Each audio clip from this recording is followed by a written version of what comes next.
parents should try to encourage their children to try different things. You think the traditional PhD study model should be changed? Empathy, logical reasoning, right, and communication skills. Could a universal cancer drug be within our reach by the end of the century? Great things don't come from comfort zones. If you want to study in the field of biomedical sciences, AI is something you're definitely going to come across. Today, I've invited Professor Stephanie Ma of HKUMed to speak with us and share her insights with us. I am Ng-Ho Chung. Welcome to my podcast. Today, I'm honored to have Professor Ma as my guest. So, Professor Ma, can you briefly introduce yourself and what role you play in HKU? Hi, Ho Chung. Thank you for having me on your channel. Yes, of course. So I am currently a professor in the School of Biomedical Sciences, Faculty of Medicine at the University of Hong Kong. I lead a research team that is focused on cancer research. So we're interested in looking why cancer recurs, why cancer resists to a certain drugs after a certain time. I also am involved in teaching, Bachelor of Biomedical Sciences program, as well as early years medical school, the first year and second year before they go into clinical rotation. I'm also involved in a number of administrative duties. So currently I'm also the Interim Vice President and Pro-Vice-Chancellor of the university. You transitioned from Vancouver and then you studied at the University of British Columbia. Then you came back to Hong Kong for your PhD. What was the biggest cultural shock you thought about scientific inquiry? That's a good question, because I came back about, I think, over 20 years ago now. I think one of the first things I noticed different was how fast-paced Hong Kong is compared to Vancouver, Canada. So everyone was very rushed, and people also work longer hours than in Canada. So I think in Canada, people, treasure a little bit more of work-life balance, whereas in Hong Kong, people are more fast-paced and, get to the point, that sort of attitude. The other thing I noticed was, I think in general, people are more conservative in Hong Kong. I think maybe just the Chinese culture tradition, people are a little bit more shy, they're a bit more reserved. Even when in lectures, they would not be more open to asking questions and whatnot. So I think that is the major difference I noticed. From Canada and Hong Kong, I guess, yeah. I know your expertise, as you mentioned, is in cancer research. Is there a specific moment in your life that almost made you quit, and how did you overcome that? I remember, no, actually, I don't have a time. I think growing up, I didn't know what I wanted to do. Okay, so I did not, I'm not one of those kids where I knew, I'm going to be a scientist when I grow up. I'm going to be a professor when I grow up. I'm definitely not one of those. But I sort of understood what I did not want to do. Okay, and so I sort of found my career through process of elimination, and then going to university, I studied science. And then after finishing my master's, I remember I took a few years off because I wasn't sure what I wanted to do with my bachelor's and master's degree in cell biology and genetics. And I think I then transitioned into working as exploring different fields. Put it that way, different fields. I considered going to law. Maybe because one of my friends at that time was, transitioned into doing a law degree. And then I also stayed on and did RA, like a research assistant in a lab environment. And I'm actually very grateful that I took these few years off to sort of figure out what I wanted to do. But I would say that once I started my PhD and then started my, my postdoctoral training, I never looked back.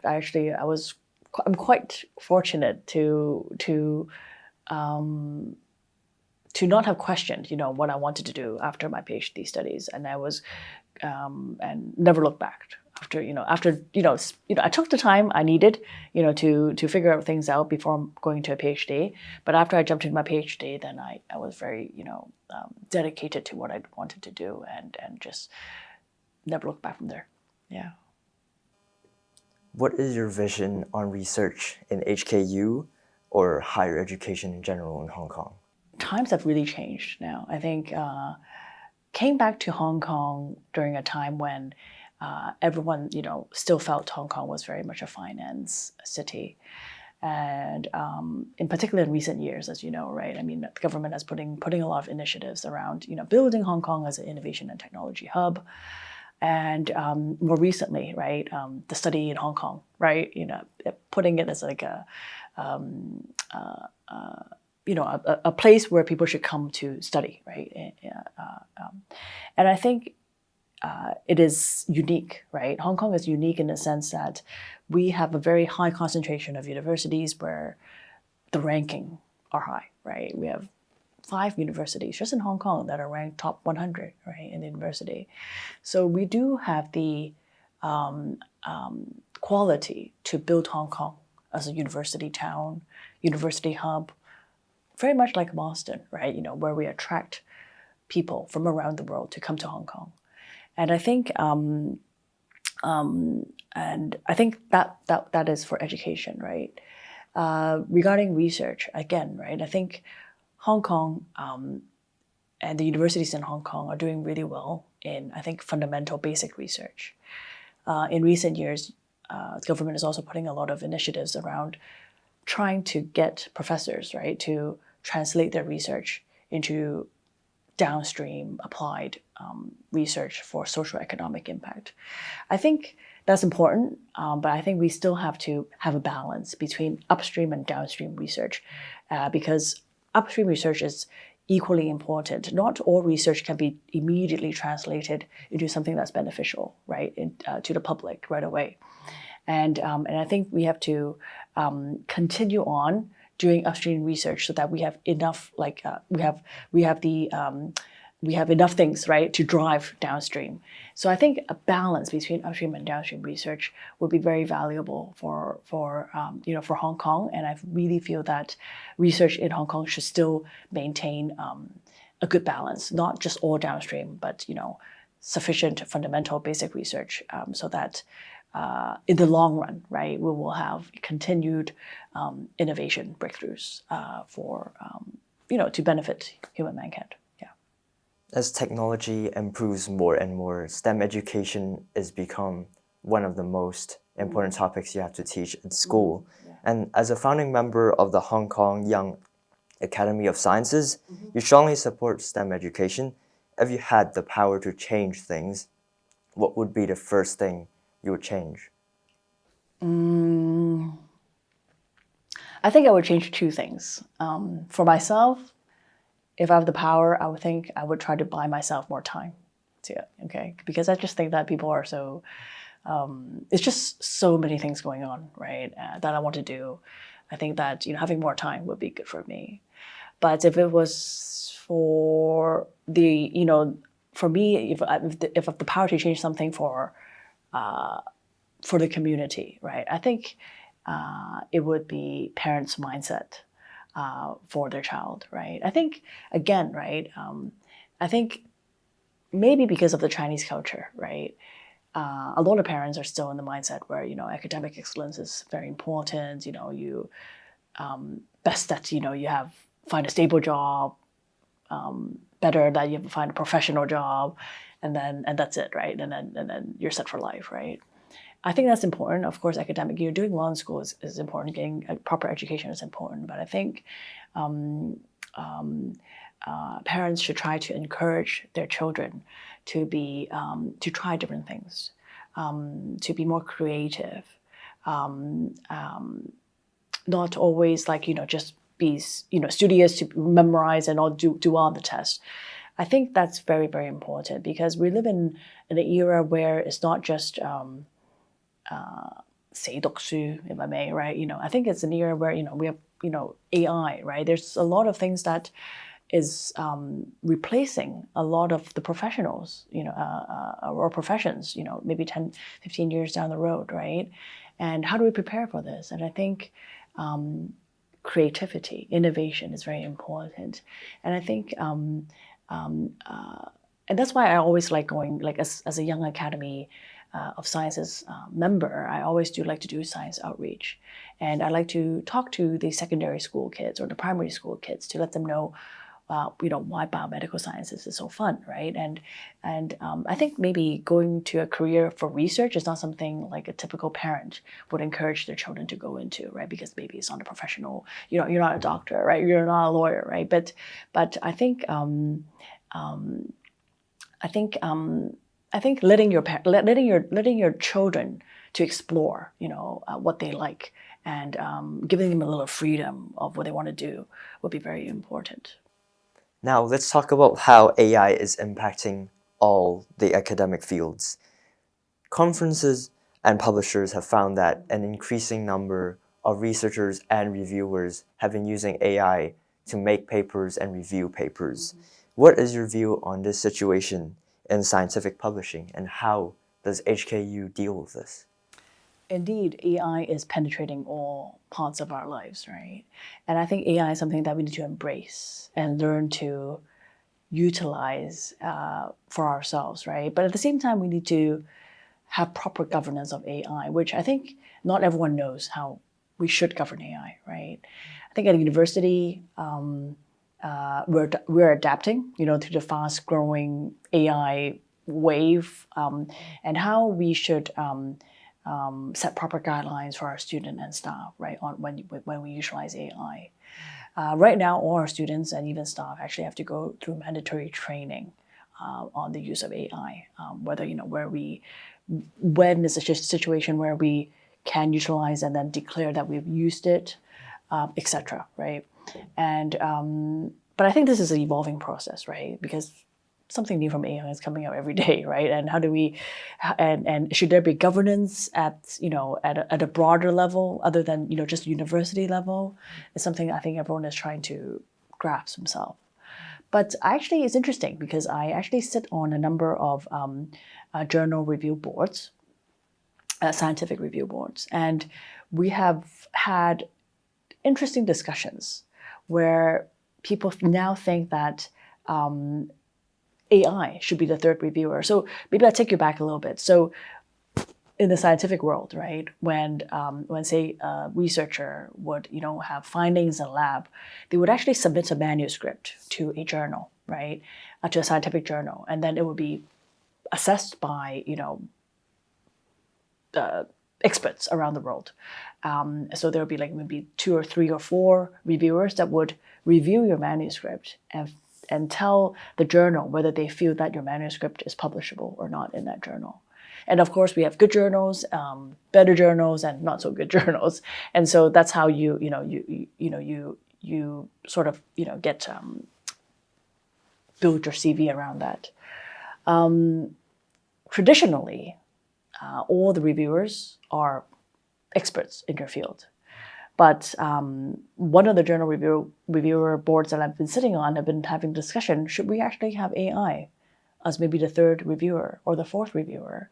The benefits of it, of course, is to take away the human bias, right? Maybe I know you, right? And I don't like you. Maybe I'll, and then maybe I have a bias against you. Or, or they would, if I'm your friend, maybe I can also, give you, more favorable comments so that, you can publish into that journal. Some people do that, right? And so the good thing is AI would not have that bias, right? They would also be able to maybe provide more robust and timely feedback, right? And they would also be able to check whether there's manipulation of data, right? Or how consistent methods are used.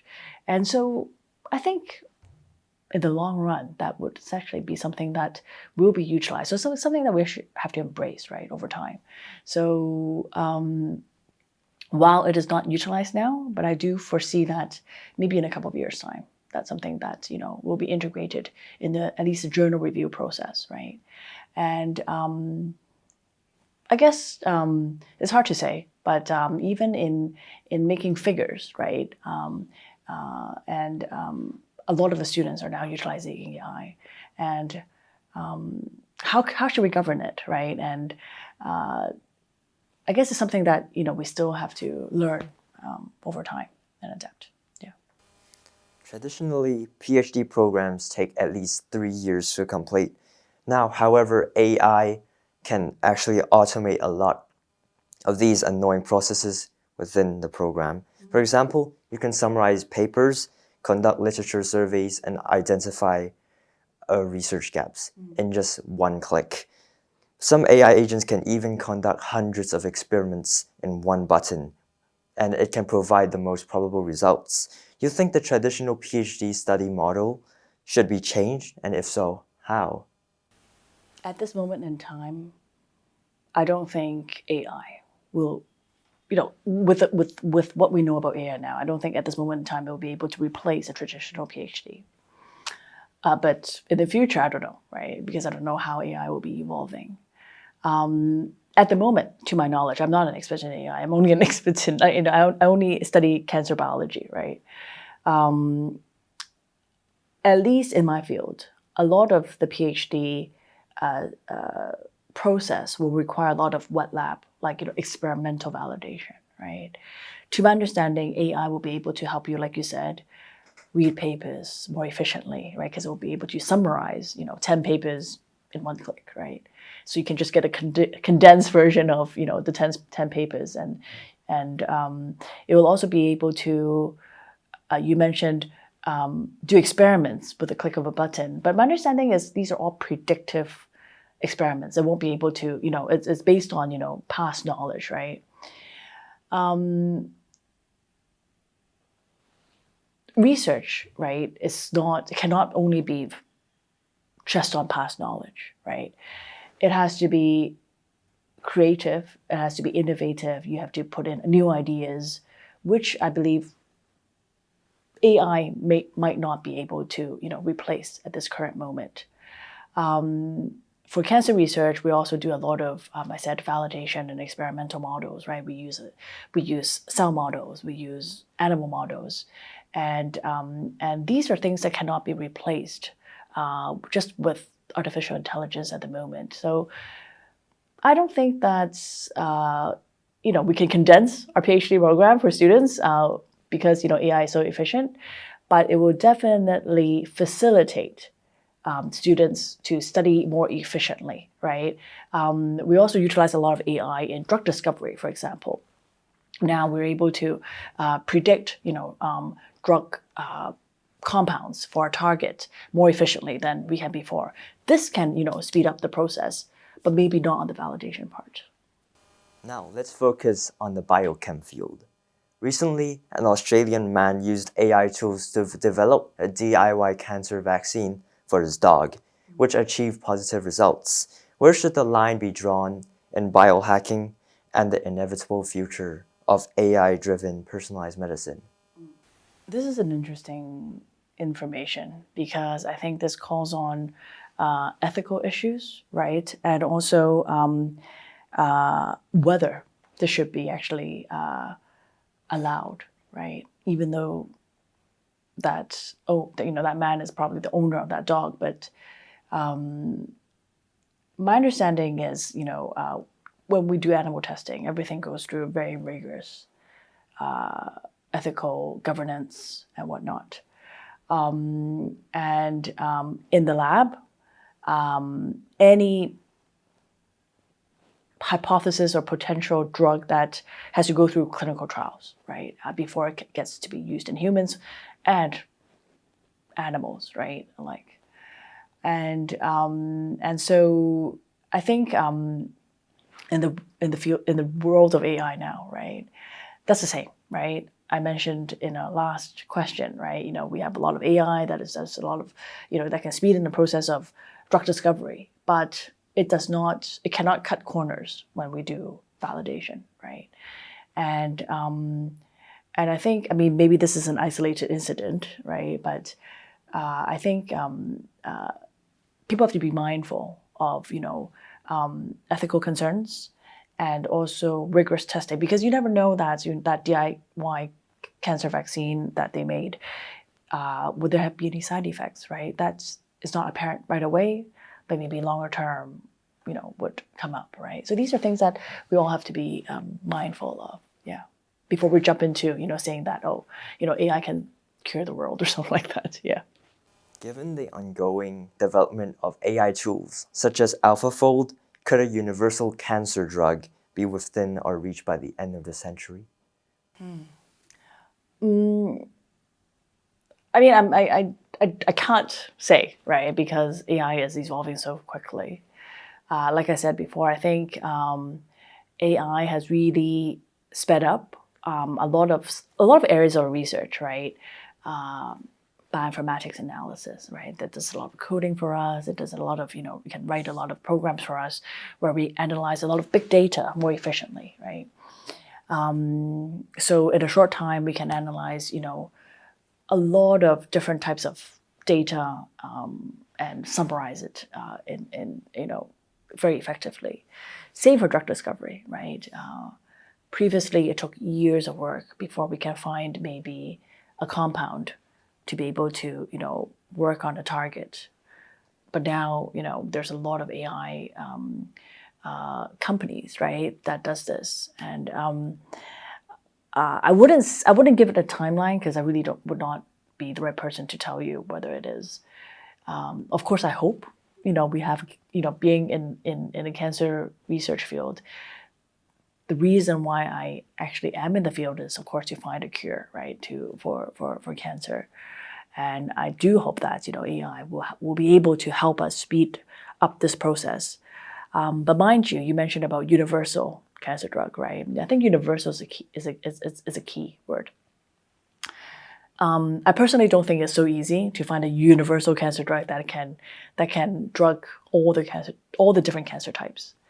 Cancer is very smart, and it's and different cancer types like liver cancer, brain tumor, breast cancer, all have its very unique properties, and we know that. For example, breast cancer is more likely to be inherited, right? Whereas liver cancer is driven by hepatitis B virus, fatty liver disease, right? Alcoholic-driven fatty liver disease relating to liver cancer. So the etiology is different, meaning that treatment for these different etiology-driven cancer types is also might be very different. So whether one universal cancer drug can kill off all the cancers, I'm reserved in saying that. But my understanding is there are now intensive research work around cancer vaccines, right? Which can be universal, right? And there's a lot of research work that's going on around that, which I think is very exciting. And how that works is, it's basically to prime your immune cells that's already existing in your body to fight off cancer. And so that's something that we should be hopeful for. Maybe one day, we have a cancer vaccine that will be able to shield us off from from getting cancer versus a drug that will be able to treat the cancer when it has developed. Yeah. If a student wants to be one of the top people in this mix of biomed and AI, 10 years from now, then what additional skills should they be learning today to prepare for this field? So that's an interesting question because I was just having this conversation with another colleague just about 2 weeks ago. And we think that humanities would be something that will be growingly important in the era of AI. Now, AI will be able to help us synthesize data more efficiently, right? It will help us do a lot of, processes more faster, right? Like you said, we can analyze 20 papers in a click, right? But humanities, which is more like the study of arts, of how people communicate with each other, history, philosophy, this is not something that AI can do. Well, not at the moment, right now, right? And so while AI, if you think about it, can be able to help us, say, analyze a report from the doctor, like we get a radiograph, right, from a doctor, and then it can help us analyze, whether that person has cancer or not. It will be how the doctor delivered this message to the patient, right, or to convince them that they need this treatment or not. So it'll be a mix of, empathy, logical reasoning, right, and communication skills that would be needed, right, in this field in the midst of AI. And I think traditionally, the study of the humanities is underappreciated to some extent, right? But I think going to school, right, in the future will not just be learning about how to data process or code, but really how to communicate with one another. And I think that's increasingly important, I guess, just in the era nowadays where people are so, hooked onto their phones, and using, and not, really having a deep conversation with one another. And I think this would be, very important, in the next few years, I think. Mm-hmm.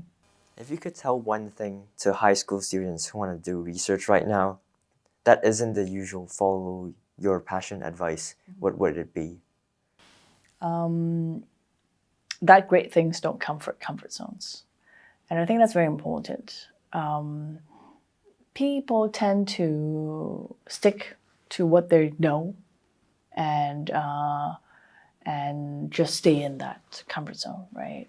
In particular in research, right? I think it's okay to do what you know best, but the greatest breakthroughs often do not come from just what you know, right? So I always challenge my students and myself, right, to try something new, right, and move into an area that you might not be completely comfortable with, and that you don't know, and that you have to learn. But that will always lead you to open doors and lead you to a new path of research, which I think is important, right? And the other thing is, I would encourage the younger generation now to do more, to try more things and to do more things. I've spoke to a lot of students where they tell me, "Oh, I know I'm going to be a doctor. I know I've always wanted to be a doctor," and then they go into med school, and then they hate it, right? And so I think it's important, even if you know or almost definite that you know what you want to do, and even for someone that they might not know what they want to do now, just try out different things, because you never know what you really do like or not like until you try it out yourself.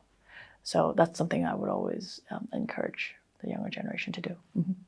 Here's a question from the guest who was on my podcast before.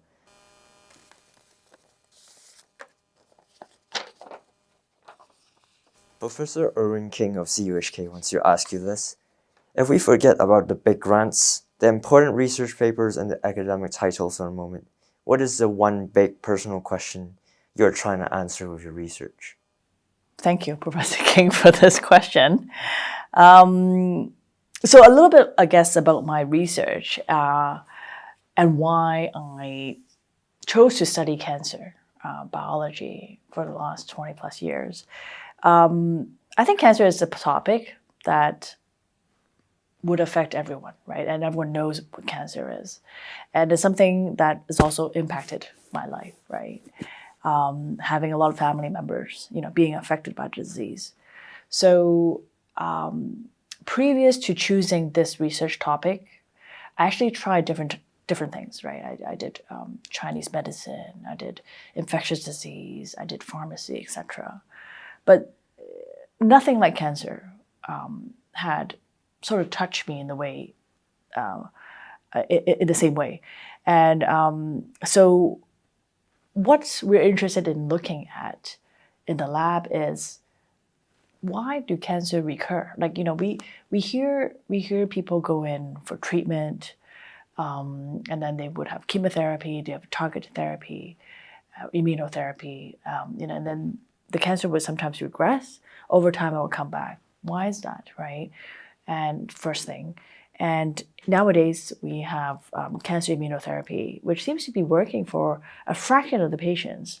For liver cancer, about 15-20% of the patients would respond to cancer immunotherapy. But unfortunately, 80% of the patients don't. But again, why is that? Why would 80% of people don't respond to cancer immunotherapy that would be effective for the, for 20% of the others? So we're trying to understand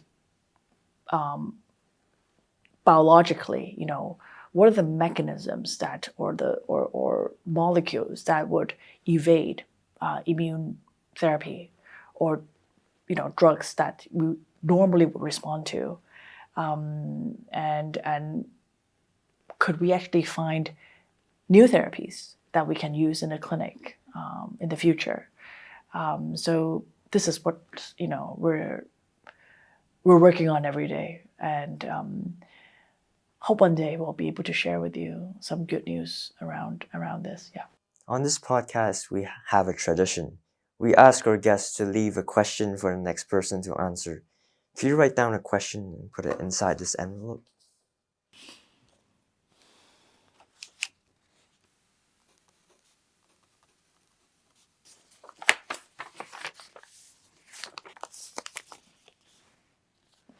Thank you, Professor Ma, for your insightful views today. Thank you. Thank you for watching HC's podcast. If you enjoyed this video and want to get more valuable insights, please don't forget to like, share, and subscribe. See you next time.